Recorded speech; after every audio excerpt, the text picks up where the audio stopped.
یاسین کے بڑے فضائل آئے ہیں۔ امام احمد نے مسند میں اور امام طبرانی نے معجم میں اور بیہقی نے سنن کبریٰ میں حدیث نقل کی ہے، لکل شیء قلب وقلب القرآن یاسین، ہر چیز کا دل ہے اور قرآن کا دل سورہ یاسین ہے۔ امام غزالی رحمہ اللہ نے جواہر القرآن میں اس کی وجہ بیان کی ہے کہ اسلام کے عقائد کی بنیاد تین چیزوں پر ہے: اللہ کی توحید، پیغمبر کی رسالت اور آخرت کا وقوع آخرت تیسرا حصہ ہے، اور وہ دل کی حیثیت رکھتا ہے، اور وہ مکمل اس صورت کے اندر بیان ہوا ہے۔ امام راضی نے اس کو قبول کر کے اس پر ایک قسم کا اعتراض بھی وارد کیا ہے، اس کے جوابات آلوسی نے دیے ہیں، اور اخیر میں لکھا کہ فلا وجہ لما اعترض علیہ الفخر، پس کوئی بنیاد نہیں ہے اس اعتراض کی جو فخر الدین نے غزالی پر عائد کی ہے۔ علماء نے عجیب بات لکھی ہے کہ جیسے انسان کا دل اس کی لمبائی کے اعتبار سے اور اوپر سے نیچے کے اعتبار سے ایک خاص محل میں واقع ہے، قرآن کریم فاتحہ سے والناس تک دیکھا جائے تو یاسین اس جگہ واقع ہے جس جگہ سینے میں ہمارا دل واقع ہے۔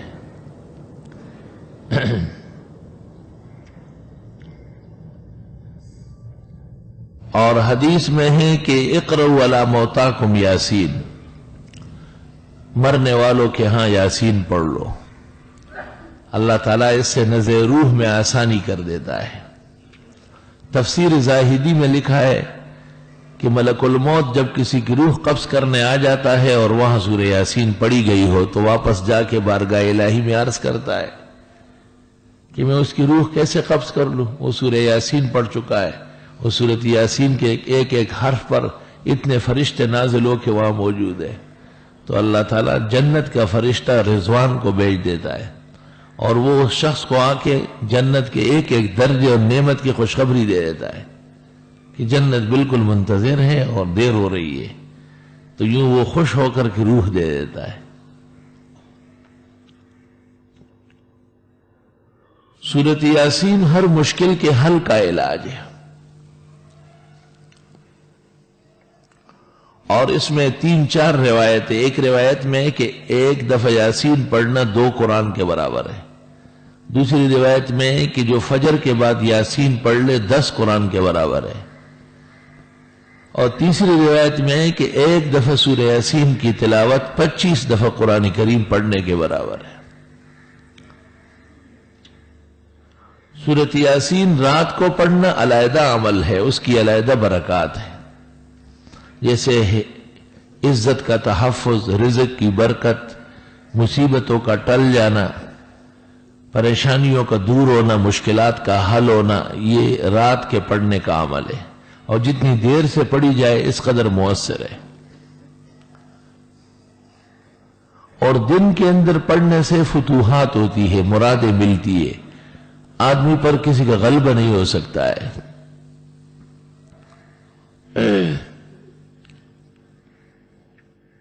مسلمان کے 3 اعمال ایسے ہیں کہ اگر ان کا اہتمام کر لے تو چوتھے عمل کی ضرورت نہیں ہے۔ ایک، فاتحہ کے ساتھ کسی بھی وقت 24 گھنٹے میں 3 مرتبہ سورہ اخلاص پڑھنا۔ دوسرا، ہر فرض نماز کے بعد سنتوں کے لیے جگہ بدلتے بدلتے، یا جن نمازوں کے بعد سنن نہیں ہے فرائض کے فوراً بعد، آیت الکرسی 1 دفعہ پڑھنا۔ اور تیسرا عمل سورہ یاسین کا 24 گھنٹے میں کم از کم 1 بار اس کی مکمل تلاوت کرنا۔ بہتر ہوگا کہ دن کے کسی نماز میں ہو۔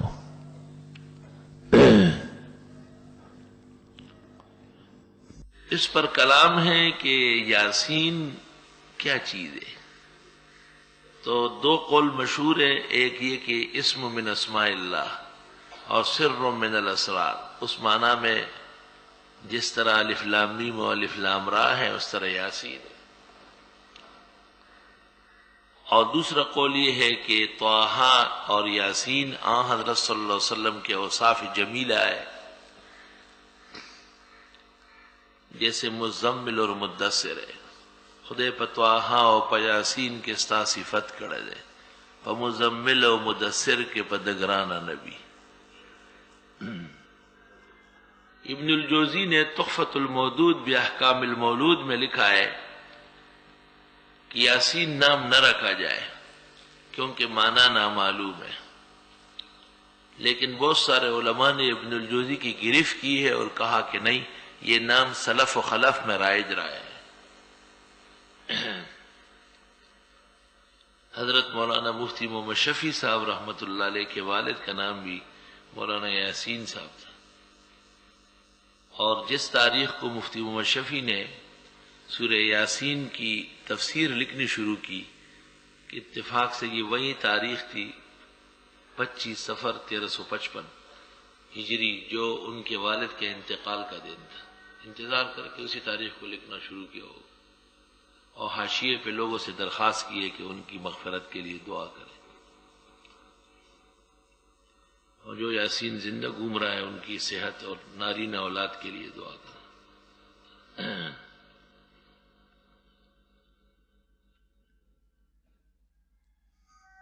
بعض قوموں کے ہاں اس کے ساتھ کچھ تعظیمی القاب پڑے جاتے ہیں، یاسین پر ڈیر عزت، یاسین یاسین پر حرمت. یہ بالکل غلط اور بے بنیاد اور تحریف فی الدین ہے. علماء کو اور